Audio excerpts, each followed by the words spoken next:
Hi there, this is Tony from pianotone.ca, and this is my in-depth comprehensive review on the Casio PX-S3000 digital piano.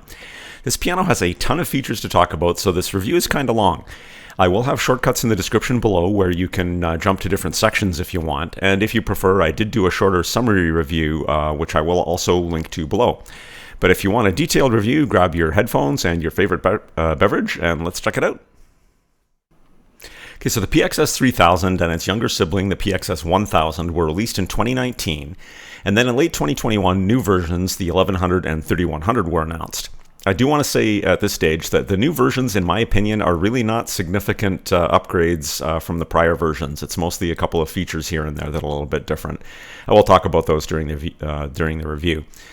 I bought a PX-S1100 in late 2021, and I absolutely loved the action. It was my favorite action on any digital piano I've ever tried.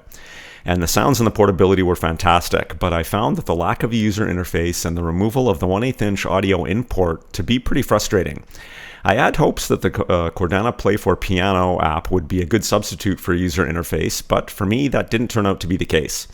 So when I saw that my local music store was deeply discounting PX-S3000s to be cheaper than the PX-S1100, I managed to work out a fair trade to swap my 1100 for a 3000 and couldn't be happier. Okay, so quick summary of the features. The keys: 88 fully weighted graded hammer action keys. It's Casio smart scaled hammer action with simulated ebony and ivory matte finish and 6 levels of touch sensitivity, or 5+ off.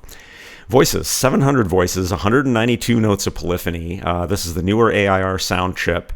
Configurable string resonance, damper resonance, key action noise, and damper noise for the piano voices. For effects, there's 12 types of hall simulator, which is basically reverb, with 127 depth levels of each. 2 types of surround sound, that's only for the speakers though. 12 types of chorus, 7 levels of brilliance. Separate reverb is actually available on the audio in as well. There's 99 DSP presets, each with up to 4 individual DSP modules, and you can actually go in and edit the modules. For connectivity, there's left and right 1/4-inch line out ports, 2 headphone ports that are on the front, 1/8-inch. There's a 1/8-inch audio in port. There's a USB to host port and a USB Type A port for a flash drive. There's a 1/4-inch sustain pedal input, a 1/4-inch expression pedal input, and then there's a proprietary triple pedal input, and there's Bluetooth audio in built into the piano. User interface is basically a minimalist smooth touch menu with light up buttons and a 3-line LCD display. There's a pitch bend wheel, 2 live control knobs with 14 different presets you can choose from. You can layer any 2 voices, and you can adjust the relative volume and octave and whether to sustain the layered voice. You can split the keyboard into 2 voices, or 3 if you include the 2 layers up in the upper section. And once again, you can adjust the relative volumes between the split voice and the upper voices, or voice, and whether to apply sustain to the lower voice. There's 200 rhythms with optional auto accompaniment. There's 2 variations of each with 6 chord detection modes, including full range keyboard chord detection, which is awesome for piano players like me. And there's also an automatic tempo lock once you edit the tempo. There's 99 user registrations to save your settings. There's 100 types of arpeggiators. There's an onboard MIDI recorder that's 3 tracks, 5 songs. You can record and play back audio in WAV format to a flash drive, and you can record up to 99 songs. You can transpose an octave shift. There's a metronome. Half pedaling is compatible. That is only with the optional SP34 triple pedal unit. Tuning, control, and scale tuning. Equal temperament is the default, which is normal, and then there's 16 tuning variations available. 16 watts of speaker power, 8 per side, with 16 centimeter by 8 centimeter speakers. They are facing the back. They are also, however, ported to the front. You can run the piano on batteries, 6 AA's, and it's compatible with the Casio Chordana Play app, as well as the new version of that app, Casio Music Space. Okay, so the user interface on the Casio PX-S3000, I can sum it up in one word: awesome. It uses a light-up capacitive touch control similar to the feel of a cell phone. I'm pretty old-fashioned, and I always thought I wouldn't like these buttons much compared to actual buttons with more of a tactile feel, but I got used to them pretty quickly when I had my PX-S1100, and I quickly grew to quite like them. There's an on switch. There's a fantastic large volume knob that I much prefer to volume up or down buttons like on the Roland FP30, or even the slider volume on the Yamaha P125. There's a small but super useful 3-line LCD screen showing your current voices and important settings. I've heard from some reviewers that feel that the user interface on this piano can be challenging to use because there's so many deeply nested functions, but since this piano has so many settings and functions available, this is fine. With the massive amount of functionality this piano offers, you really can't get around that. When I first got this piano, I got a bit confused in how the navigation works, but once you get a bit familiar with it, I find it to be extremely logical and super easy to navigate. I rarely need to look up anything in the manual, and I haven't once felt the need to resort to using the Chordana Play for Piano app. A couple of things to know that will help you with this interface. The interface displayed is context sensitive. It will change, actually quite intelligently, based on what you are currently doing to hide unnecessary options and show you just what you need. So for example, when I'm switching between tones and then rhythms and then control functions and then the bank, you can see that the screen changes, and sometimes buttons will disappear and appear based on what it is you're trying to do. So it's trying to help you find what you need quickly. Now you might also assume that you press the words that you see. For example, I might press tone. No. Or I might press piano. No. What you actually press are the lines underneath that particular word. So for example, if I want to access this function menu here, I would hit those 2 lines. I wouldn't press function. Or if I wanted to hit the tempo, I wouldn't hit tempo. I would hit the lines under tempo. And some of these double line buttons can be held down to drill down into options that relate to that button. So for example, if I want to get into the function menu, instead of just tapping the function, which rotates these choices over here, I can hold it down, and now I get into a function menu on the screen, and you can see a bunch of stuff disappears, and then I can go work through the function menu, and then I can hit exit to get back out again.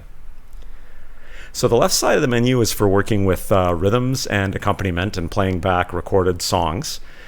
Just to the right of the screen, you're going to have these plus minus buttons. Those are basically for making individual slow choices of whatever you currently have selected, and also to increase and decrease the tempo and the rhythm speed, that type of thing.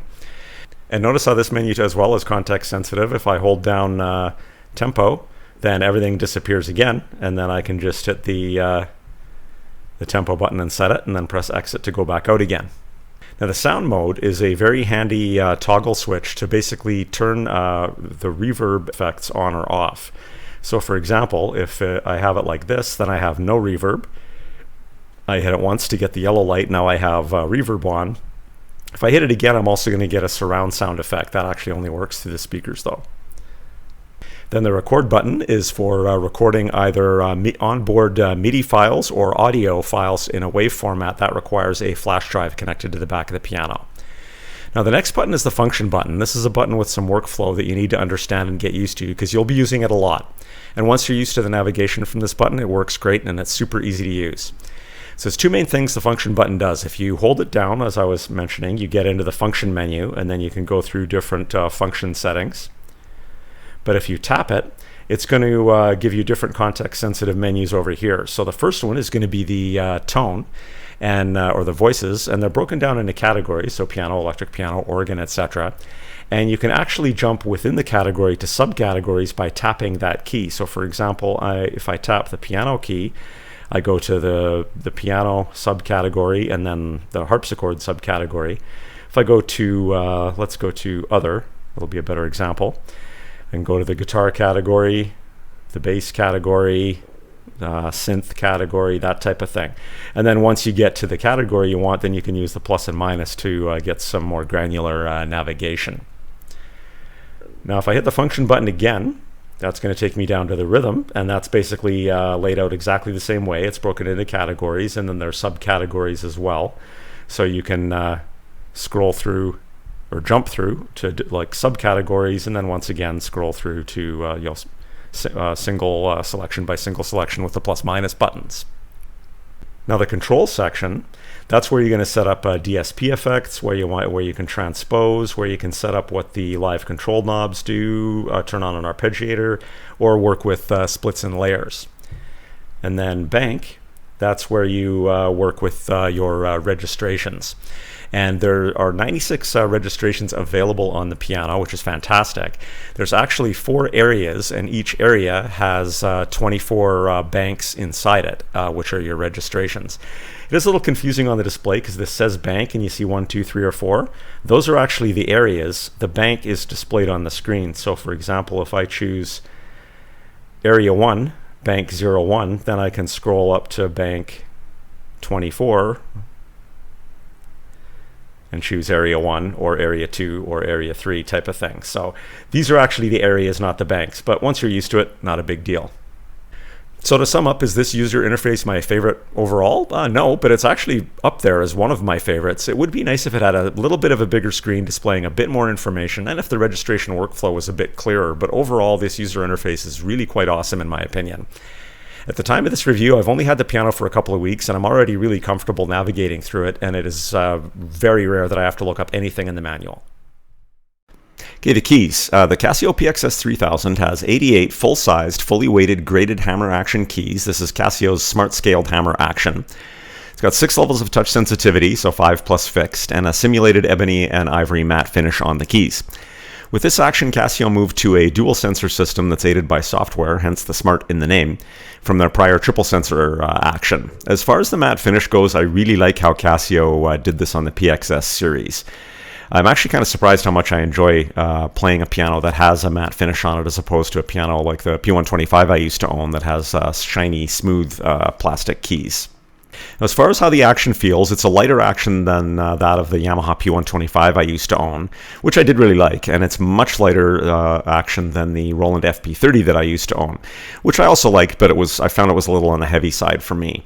That combined with the control that the matte finish adds makes the PX-S3000 a wonderful instrument to play slightly faster runs. I'm trying to learn how to play like some 50s rock, Jerry Lee Lewis kind of stuff, and it really lends itself well to that, as well as to any non-piano pieces like electric pianos and organs and that type of thing.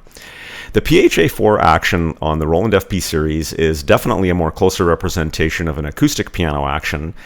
It's much heavier than the Casio. It's got triple sensors and escapement, but after having owned all 3 of these pianos, the Casio is definitely my favorite action.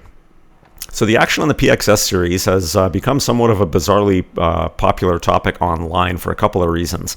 This issue's been kind of beaten to death at this stage now, but I am going to talk about it once more in this review.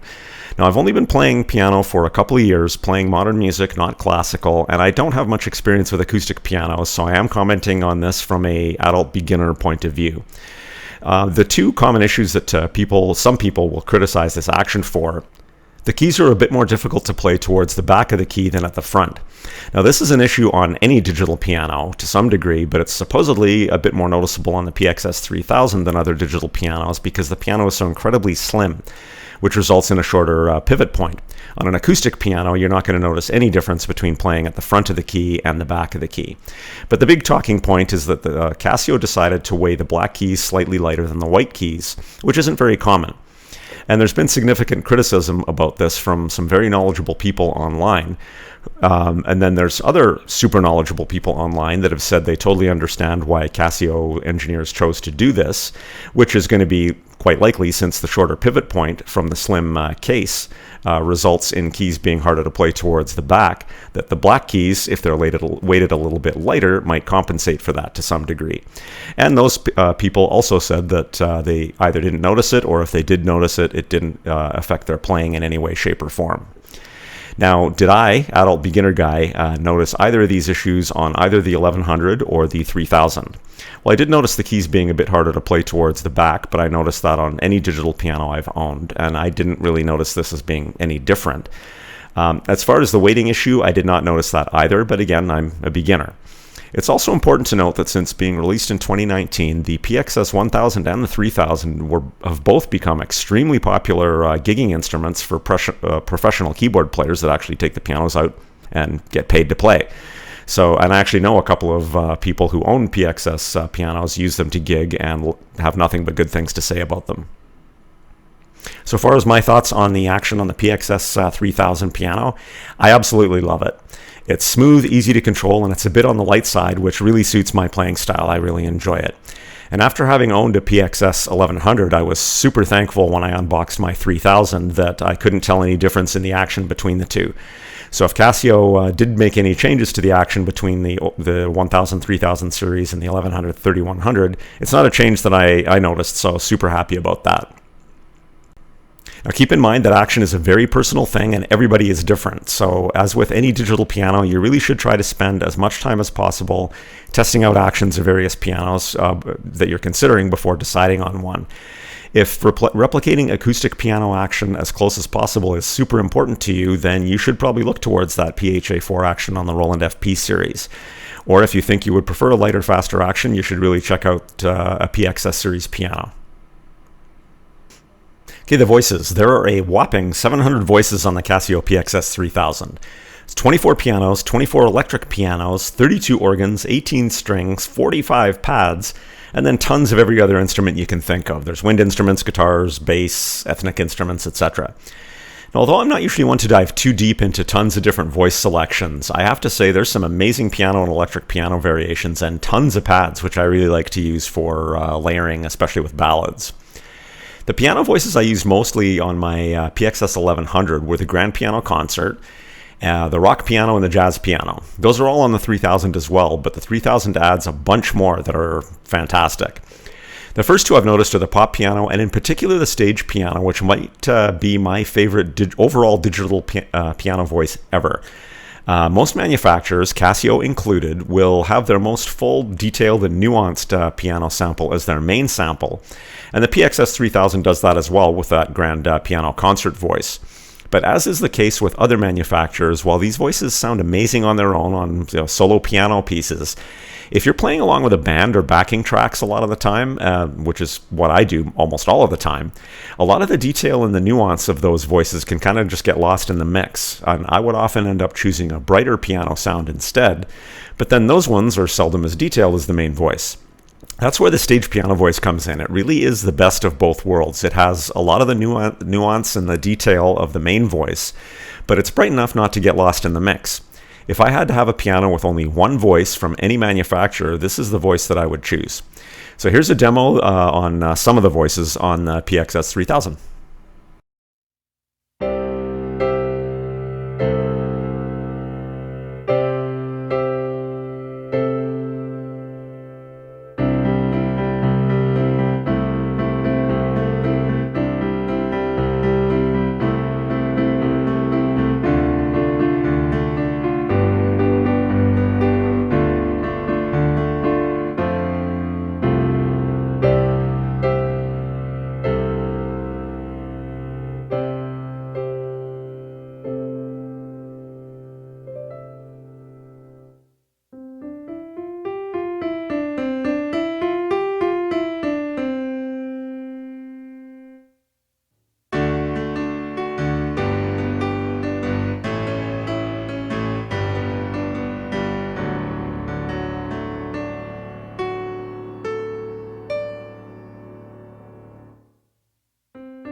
So just a quick video on the Acoustic Simulator on the Casio PX-S3000. To access it, you're going to press, hold down the function button until the function menu appears on your menu. And then you want to go into sound, which is the first choice, so just hit enter. And then Acoustic Simulator is the first choice, so just hit enter again. Now the things that you can modify on the Acoustic Simulator are the string resonance, damper resonance, damper noise, key on noise, and key off noise. And for each one of those, you can either have it default to whatever it's set for that particular tone, or you can turn it off, or you can set it from levels between 1 and 4. So I'm just going to demonstrate a couple of these. I'm going to demonstrate the string resonance. I'm going to press enter here. And just in case you don't know what string resonance is, basically this is when the strings you're playing cause strings that are harmonically related to it to vibrate, and you can kind of hear a noise. And that's something that happens on an acoustic piano. So right now it's default set to the tone, whatever that is for the current tone that I've set or chosen, and I can turn it off, but I'm actually going to max it just so we can hear it. And I'm going to hit enter. Now I'm just going to very gently play a C chord in my left hand and hold those notes down so that you can't hear them. Now, if I play a harmonically related note to that, you should hear the strings resonate. So I'm just going to hit a C very quickly, and I'm not touching the sustain pedal. So you can hear that resonating. I'm going to lift up my left hand, and that's what stopped the string resonance from happening. Now I'm putting my left hand back down again. Now I'll play a G, which is also harmonically related to a C chord. And you can hear that resonating, and then you can, as I lift up my left hand, you can hear that it stops. So now I'm going to press the C chord down again, and this time I'm going to play a note that's not harmonically related. I'm going to play a C sharp. And you can hear there's no string resonance. So that's super cool. Now the other thing I wanted to show you is the Damper noise. This is basically the actual noise that the dampers make as the sustain pedal is engaged and released. So I'm going to hit enter, and once again it's defaulted to whatever it's set for the tone. I'm going to switch that, and let's maximize that as well. Now all I'm going to do, and you might need headphones to hear this, I'm just going to press the sustain pedal repeatedly.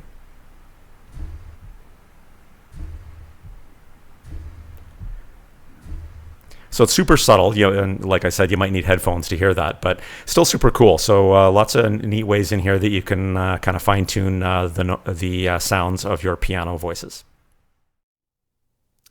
Okay, so just a quick video on layering and splitting on the Casio PX-S3000 or 3100 digital pianos. For layering, you can have a main voice, which is upper 1, and a layered voice, which is upper 2.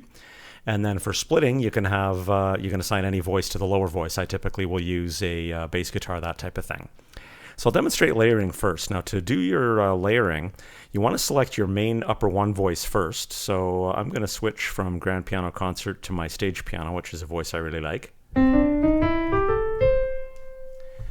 And then, now that I've chosen my main voice, I'm going to switch to my turn on layering, and I do that by tapping the function button until I get down to the control menu. Then I get over there and tap layer. Now you can see LY comes on the screen to show that you're layered. And then now when you go back to the voice tone selector, now you're going to be selecting your layered voice. Now it defaults to mellow strings, which is a nice voice. One of my favorites is actually the warm pad. So I could choose any voice I want here. So I'm going to go over to the pad section, and then I'm going to go to 24, which is warm pad. It's just a little more subtle, so I like it.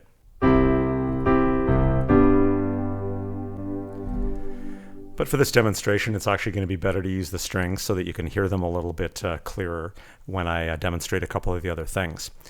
So some things that you can do here, and you can do this with either the main voice or the layered voice, but I'll show this to you on the layered voice.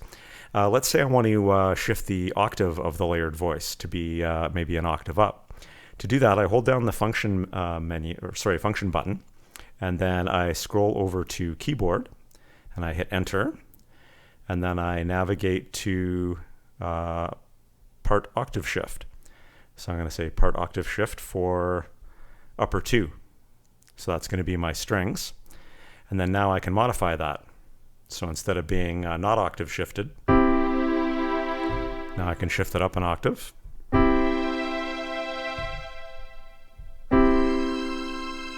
So that's very cool. Now I can also adjust the part volume. Let's say I think the strings need to be really loud. So I can hit enter, and I can switch from upper part 1 to upper part 2. And right now the upper 2 is defaulting to 80. So I could crank it up to make it louder. So that's also very, very cool.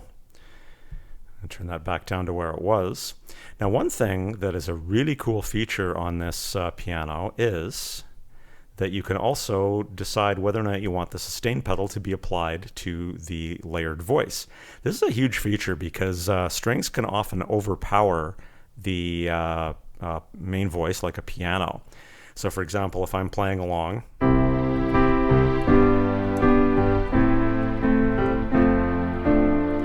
and I don't want the strings to be quite as, kind of, I guess, in your face or quite out in front type of thing, what I can do is go into the function menu again by holding that down. This time I'm going to move over to the pedal, and then I'm going to choose the, I'm using the triple pedal unit. So the pedal unit, if you were just using a damper pedal, like in the damper pedal port, then you'd use that choice instead. But I'm going to go to the pedal unit, and then now I can decide, does the damper pedal put sustain on or off on the upper 2 parts. So right now it's on. So you can see how the strings really kind of come out in front there. If I turn that off, so now I'll play that same passage with the sustain not being applied to the upper 2 part.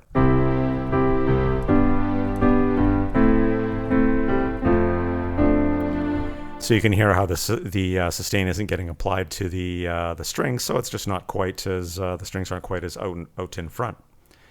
So I'm going to turn that back on again. And now to show you splitting. Basically, splitting kind of works the same way. You scroll down to tap on the function button to get down to the control menu again. This time I hit split. And then now you can see the SP comes on the screen. So now it says I'm split. And I'm also layered. It's going to default to a bass voice. Now, same thing again. Now that you're in the split mode, it's going to allow you to choose when you go up to the voice tone selector. Now you're going to be choosing your split voice. So I like the ride bass. And I can keep my two layers on the top as well.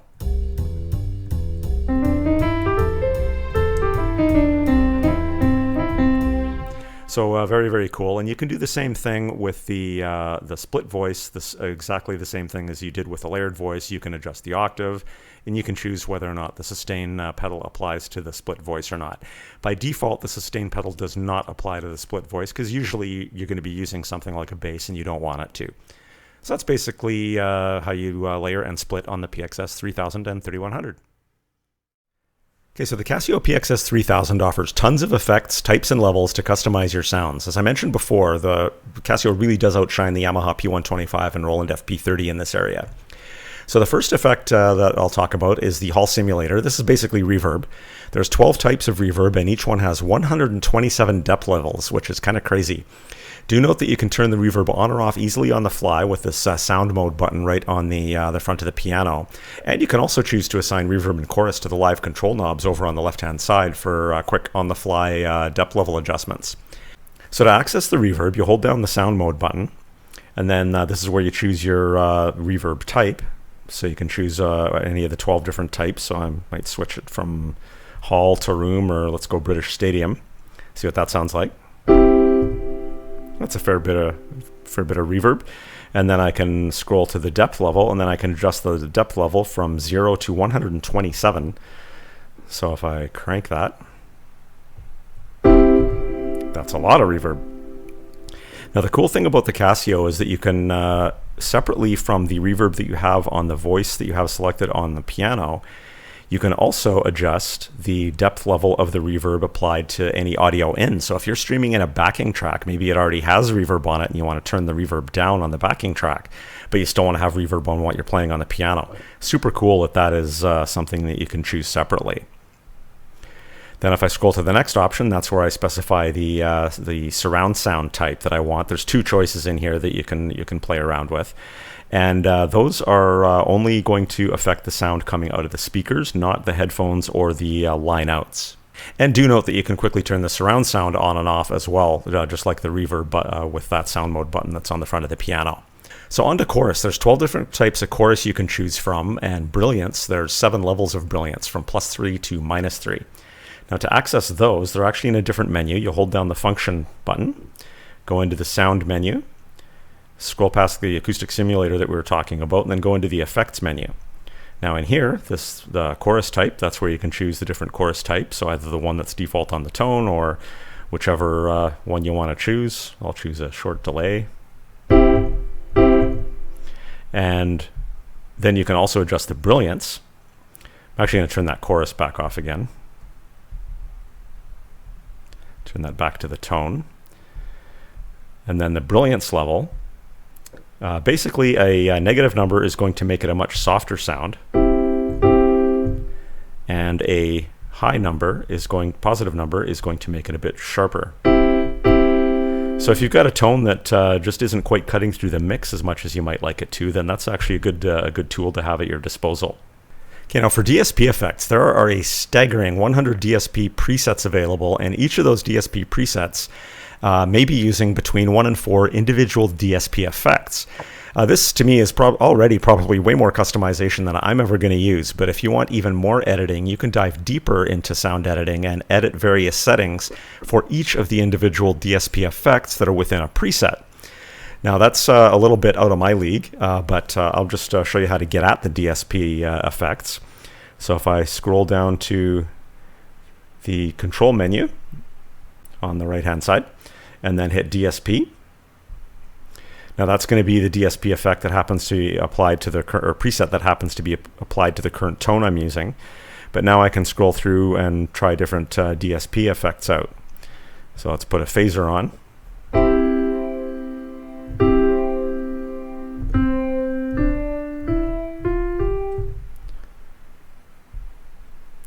See what the flanger sounds like. So tons of, there's a tremolo, auto pan. So there's just tons of stuff in here to modify your sounds. And once again, each one of these 100 DSP presets has 4 DSP effects, and you can actually dive further into editing and edit the settings for each of those. So tons of ways to modify your sounds to your liking on the PX-S3000. Okay, so registrations. One of the main reasons I actually switched from the PX-S1100 to the PX-S3000 was to take advantage of the 96 onboard registrations. One minor issue I have with the PX-S3000 is that some settings, like preferred touch sensitivity, don't get remembered when the piano is turned off. That was a huge issue with the PX-S1100 because that piano doesn't have onboard registrations. But with the PX-S3000, I can just use up one of those 96 registration slots for kind of a default piano setup and then quickly select it when I turn on the piano. I personally happen to like a slightly lighter touch sensitivity, so I assigned that to a registration, and I just get in the habit of quickly selecting that when I turn the piano on, so it works fine. So there are 4 areas of registrations, and within each area there are 24 banks. Those are actually the registrations. So just to scroll down to the registration menu here. Now I may change how I have mine organized, but for now I've decided to reserve Area 1 for kind of default setups for at the instrument level with variations that I may like for different instruments. For example, I may prefer an even lighter touch sensitivity for an electric piano. And so I'm going to store all of those in Area 1. And note that this display can be a little confusing because it says bank here, but I think I mentioned this before, but these are actually the areas, area 1, 2, 3, and 4, and the bank is actually displayed on the screen. So they should switch that to, say, area, but whatever. Once you get used to it, not a big deal. And then I'm going to use areas 2, 3, and 4 for actual specific setups for songs in my repertoire. So to choose a registration, I'll use the example of the registration I have for my default touch sensitivity. So just when I want to turn on and play the piano, I'll just quickly select this. So I'll scroll down, and I've got it in Bank 1 and Area 1. So as soon as I hit that and you see Bank 1 and Area 1 both displayed, the touch sensitivity is going to be set a little bit lighter. Can actually prove that to you by going into the function menu and keyboard and touch response, and you can see I've got it set to light 1. Now it did take me a little bit to kind of get quick at how saving registrations are saved, simply because a lot of it was the confusion between the bank and the area, but once I got that, it's really quite quick to do. So just as an example, let's set a registration up. So I'm going to go up to the voice menu, and let's choose an organ, and let's choose just some random organ in here, electric organ 6. And then let's, I haven't shown the rhythms yet, but I'm just going to go over here and I'm going to choose a rhythm.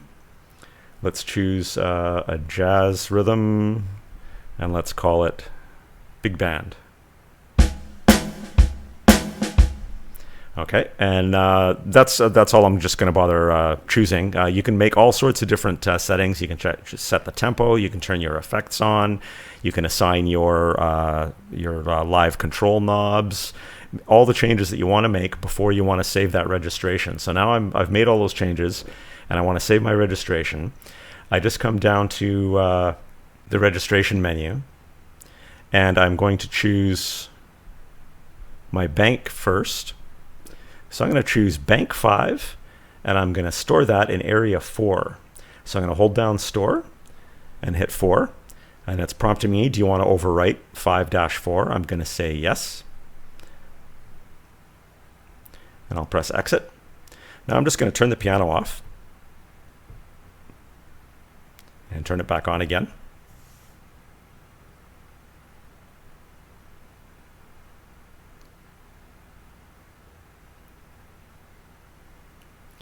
So to select that registration, actually before I do anything, I'll play the rhythms. So you can hear that's a different rhythm. And I'm on a piano. So now to load that registration, I'm going to first choose my bank, which I think I chose bank 5. And then I'm going to go over and hit area 4. And that's going to load that registration. And there's my organ. And there's that rhythm. And once again, when I first started using the registrations, I did find it a little bit confusing, but it doesn't take long to figure it out, and it's really, really fast to use. And while it would be cool if you could name the registrations as opposed to having to figure out or remember what's in each area and bank, I use Songbook Pro for managing my lyrics and chord charts for all of the songs in my repertoire. And you can edit those sheets. So basically what I've done is, as I create a registration for each one of the songs in my repertoire, right at the top I just put in what bank and area it is on my piano, and then it's super quick and easy to load. And I can go through my repertoire really quickly and change settings super easy. Okay, so rhythms and accompaniment on the Casio PX-S3000 or the 3100. There's 200 rhythms with optional auto accompaniment. There's 2 variations of each rhythm: fill, synchro start, intros and endings, all the standard arranger stuff. Now, just like the voices, the rhythms are grouped into categories and then subcategories, and there's tons to choose from. So the navigation's pretty easy. If I tap the function button to get down to the rhythm selector, then I've got all these different categories I can choose from. Now I can navigate to rhythms one by one using the plus and minus keys, or if I want to maybe navigate a little bit quicker, I can just tap the category button to move within the category. So I've just tapped the pops button 3 times and I've gotten to the rock anthem. So I'm in the rock section, and then now I can move back and forth between these different rhythm choices. Now, one thing that is really cool about the PX-S3000 is that there's kind of an automatic tempo lock. So if, let's say I'm not sure what rhythm I want for my song, I'm thinking it might be a rock rhythm, so I've gone to the rock section. So before I start testing out different rhythms, I know my tempo is going to be let's say 110. So I'll switch my tempo to 110. And then now as I scroll between different rhythms, it's an automatic tempo lock, which is really handy because a lot of keyboards, when you do what I'm doing right now, they're going to default to a different tempo based on that particular rhythm. Whereas this way, you can actually see how the song that you're looking for the rhythm for is going to sound like without having to constantly change the tempo back and forth. Another cool thing about the rhythms on the PX-S3000 is there's separate main and variation buttons that will allow you to stay within the current variation and trigger a fill. On many arrangers like the PSR series of keyboards from Yamaha, to get a fill, you basically are required to switch to the different variation. So for example, if I just start this up quickly, and I'll trigger actually I'll switch variations first. So that's a different variation, then I'll switch back. Now let's say I just want to fill. And I can do that while staying on normal. And then that way, when I go to the variation, let's say on the chorus or something, then I can throw fills in there as much as I want and then just go back to the normal one. You know, another awesome feature on the PX-S3000 is that it has 6 chord detection modes. Even the new Yamaha PSR E473 only has 2. For some strange reason, Yamaha has always been a little bit lacking in this area. So the Casio PX-S3000 has Casio chord, which is like a shortcut chord, and then there's fingered 1, fingered 2, fingered on bass, fingered assist, and then full range chord. So the default is going to be fingered 1, which is basically just fingering a chord in your left hand. So if I switch this, tap on this rhythm button over here to get it into accompaniment mode, now when I play a chord in my left hand, then you're going to hear the accompaniment come in. So I'll play a C chord. And then I can just switch chords by playing different chords in my left hand.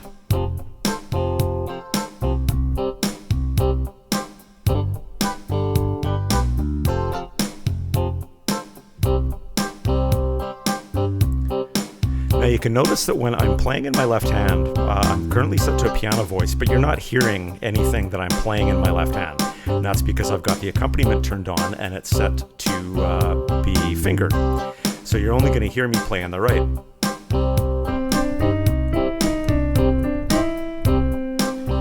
And that's the way arrangers typically work. But the really cool thing about the full range chord option is, while I love playing with backup tracks or rhythms, I'm more of a piano player than a arranger keyboard player. So when I first got the PX-S3000, I was assuming I would only use the rhythms and would rarely use the accompaniment. A big part of how I learned how to play piano is to play genre-appropriate rhythms in the left hand. So I want to hear my left hand while I'm playing. I don't want to just hold down a chord and listen to the accompaniment play for me. So just as an example, I'm just going to turn the accompaniment back off and just go to the rhythm.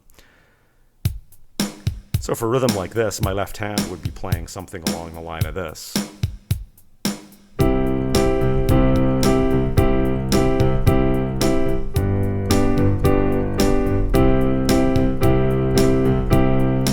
And I want to be able to hear that. But that's why I was excited when I found out that that this piano has this full range chord option. Because what that does is, instead of splitting the keyboard up into the left-hand side where you don't hear what you're playing and you just use that to trigger your chords, it actually uses the entire piano to detect what chords you're playing, and that way you hear your left hand. So to do that, I'm going to hold down the function menu, and I'm going to scroll over to Accompaniment and hit Enter.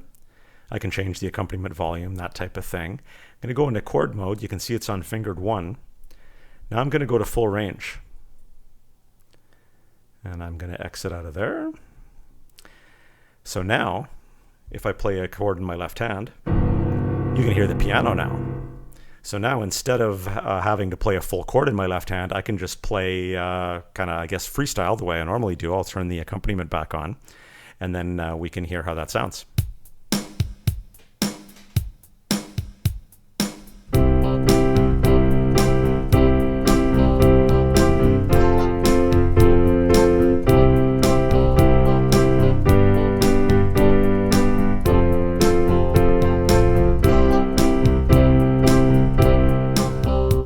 So super useful for my style of playing. Now, it isn't still going to be perfect, because for it to detect the chord change, I of course have to have enough, be playing at the same time, enough keys to tell the keyboard what chord I'm playing. So on my left hand, I'm currently just playing octaves. So I'm playing like 2 C's in my left hand, and then I'm playing my chord in my right. So that's how it's going to detect the what I'm playing. If I was to take off, just play, for example, the octave in my left, it doesn't know what chord I'm playing. And I throw in the C in the right, it still doesn't know. I throw in the G in the right, it still doesn't know. But if I throw in a E or an E flat, then you can hear that now it does know, because I've thrown in that third, which is identifying that as a C major chord in this example. But still super cool. And then you've got all of the other kind of standard features you have on most arrangers. You can have an intro, and the intro is going to be a little bit different for every rhythm, so you've got to basically kind of learn it so that you know how to play along with it or come in or etc.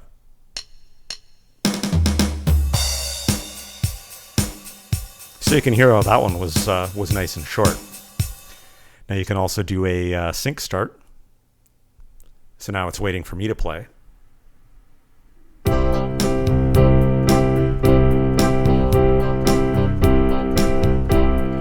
And then you can also trigger an ending.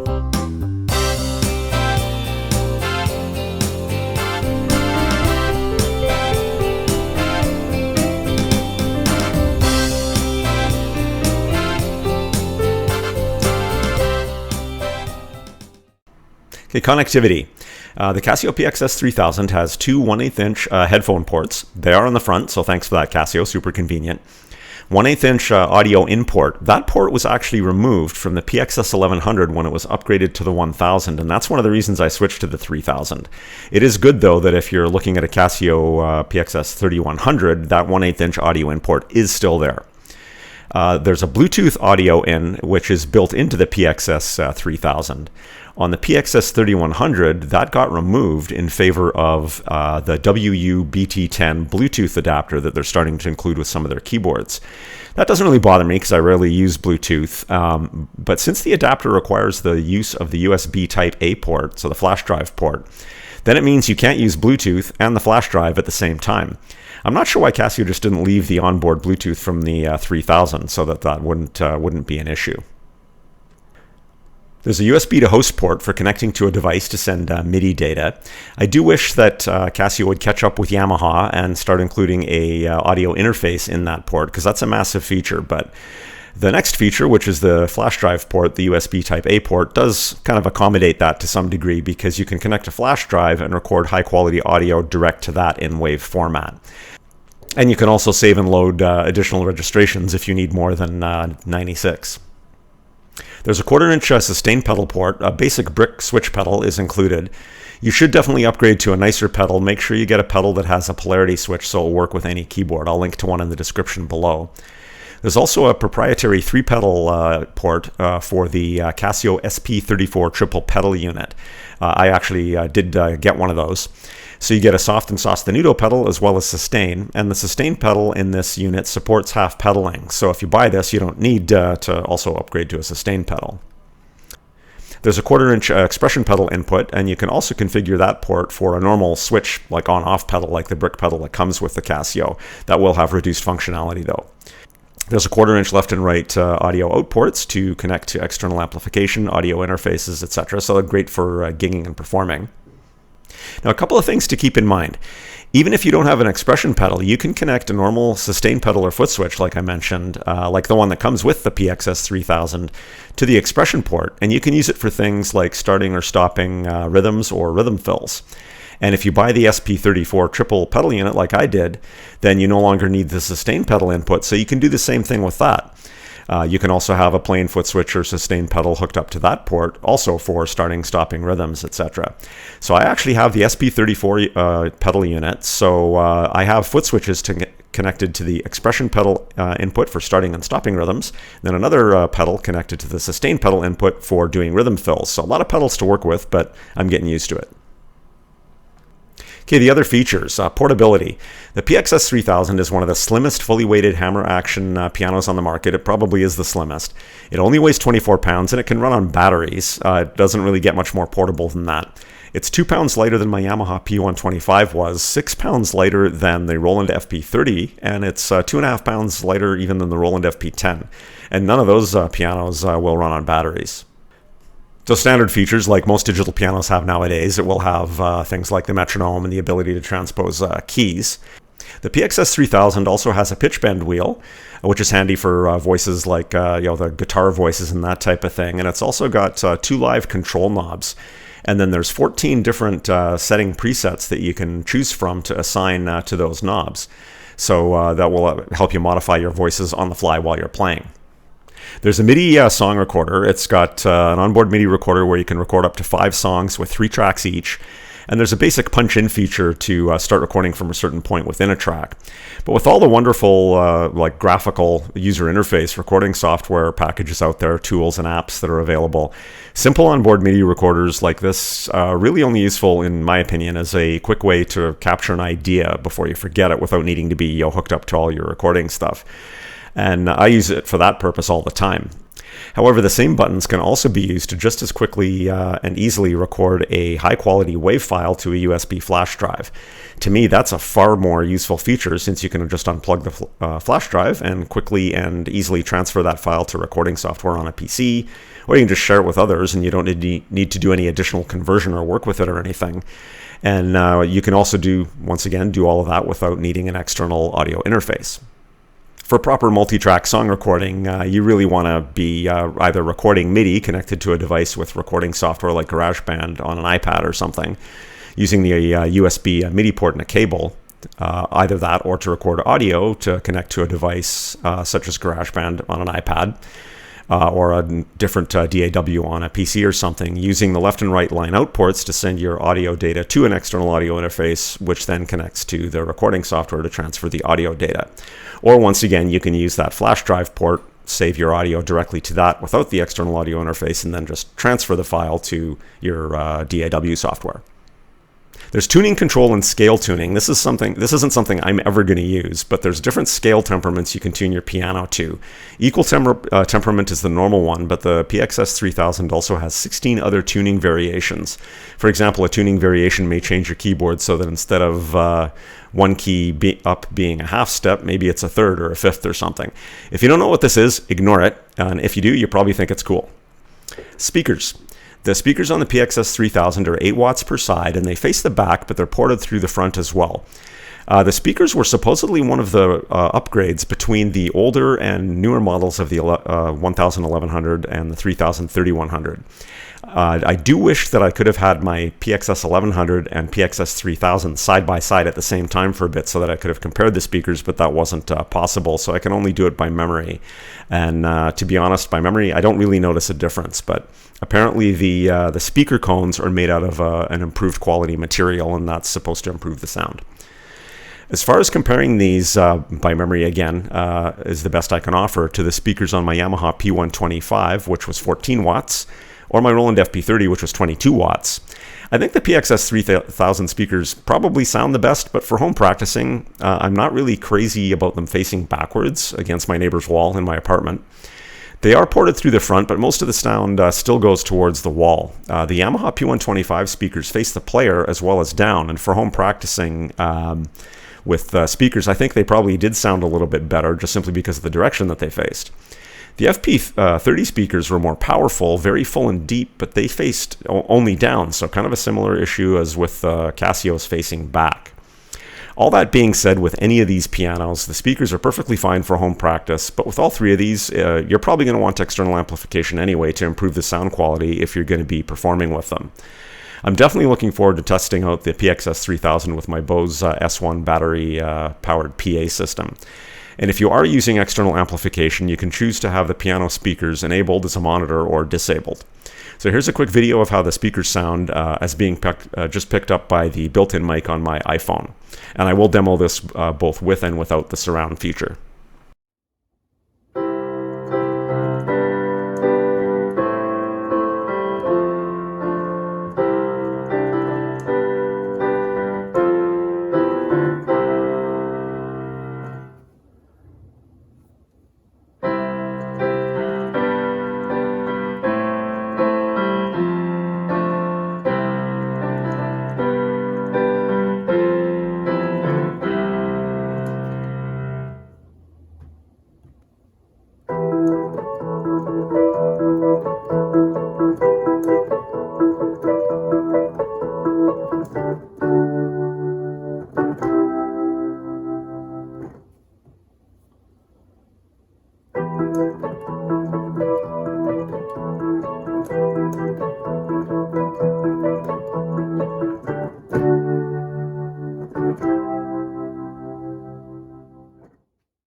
Okay, the arpeggiator.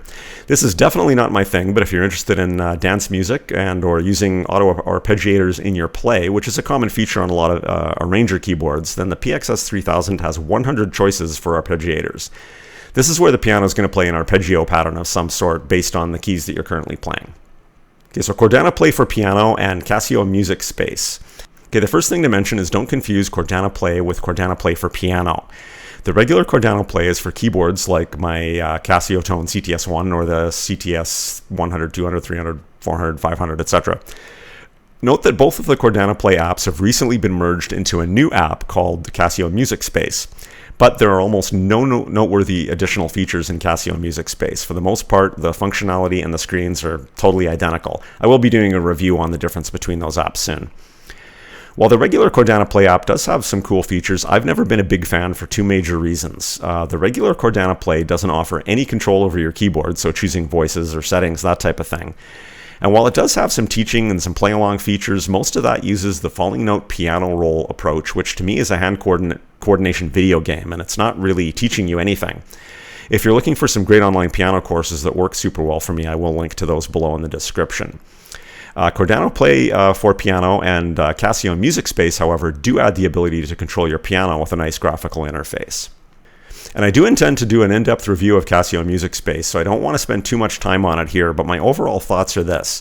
With the PX-S1100 or the PX-S1000, the app can be a pretty useful tool for changing settings since those pianos have very minimal user interfaces. So the graphical user interface in the app is a welcome tool for those pianos. The problem with the app, in my opinion, is it can be really, really laggy, especially if you're using wireless MIDI, which is available on the 1100 and 3100 pianos.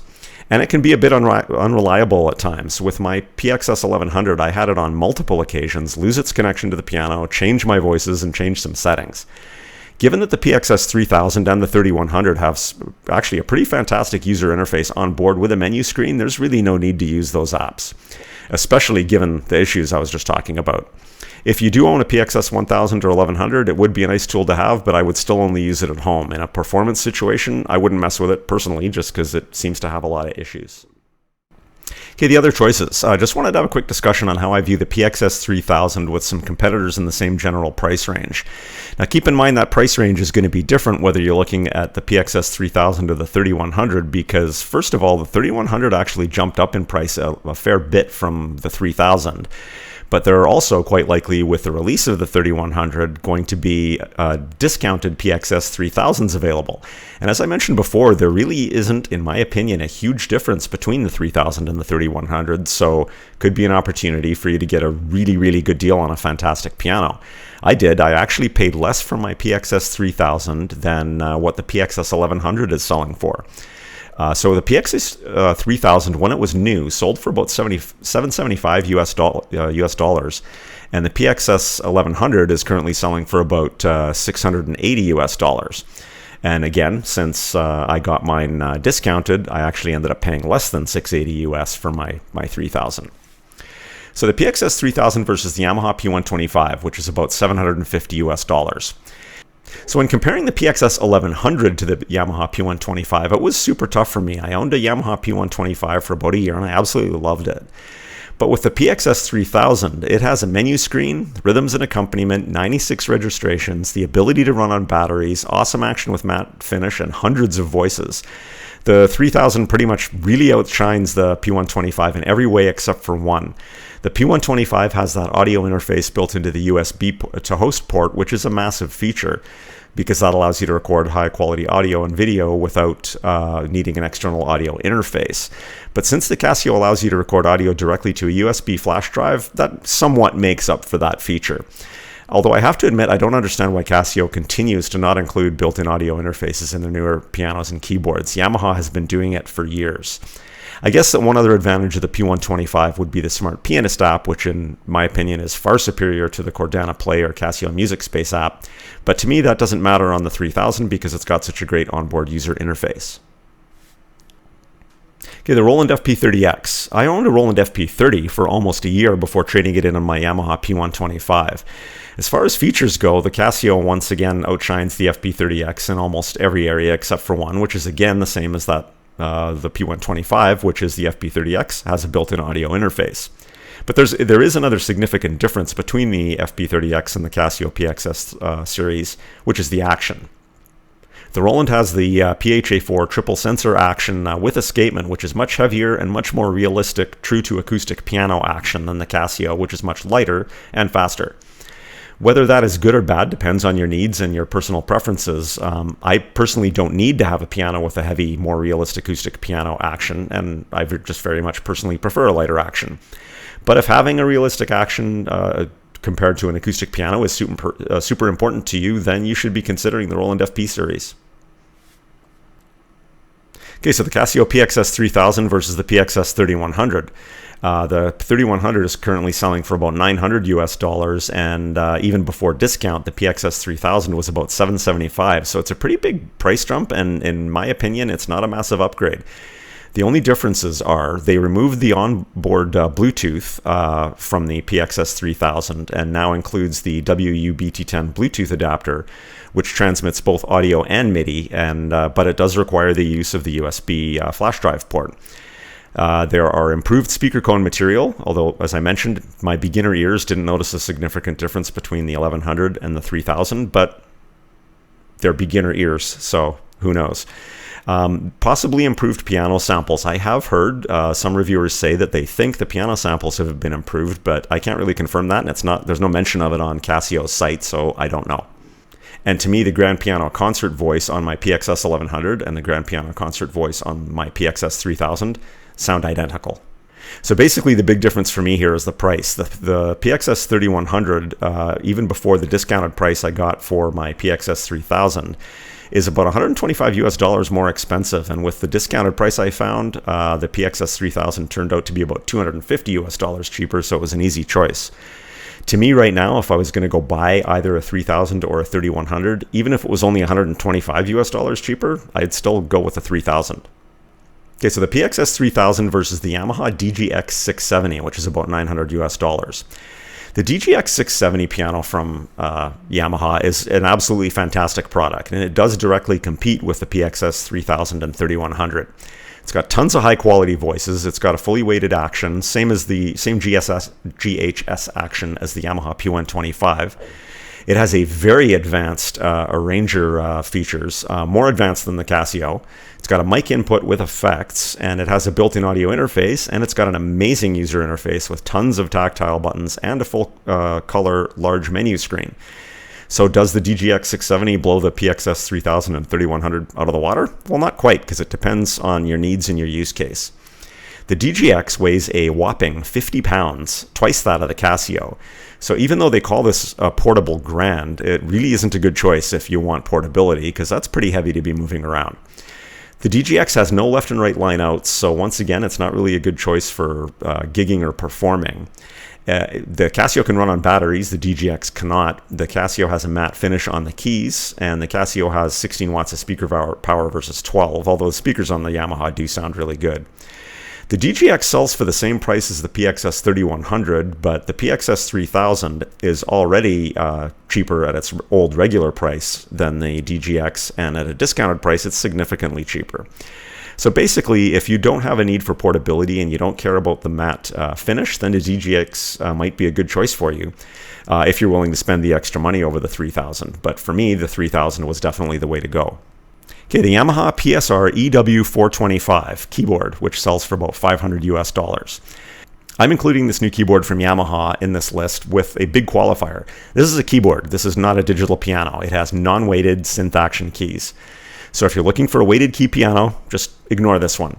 The reason I'm including it here is that it has some very cool features that are right up my alley, actually. It's got great quality sounds, and tons of them, including really good piano samples, electric pianos, and actually really high-end organ sounds sampled from the Yamaha YC series. It's got a built-in audio interface. It has great arranger features, including the ability to mute different accompaniment parts. It has a built-in mic port with effects and quick access buttons to mute the mic, turn the effects on, turn the effects off. So that would be great for gigging. Left and right line out ports, also great for gigging. It's got 76 keys, which is actually kind of a butter zone for me, because I never on an 88 key piano use the really low end or the really high end of the keyboard. But on a 61 key keyboard, I'm often shifting the octave up and down, because depending on the song that I happen to be in. So 76 is kind of perfect. It can also run on batteries, and it also only weighs 19 pounds. All of these features make for a great gigging and portable option, and also a great keyboard for making piano videos.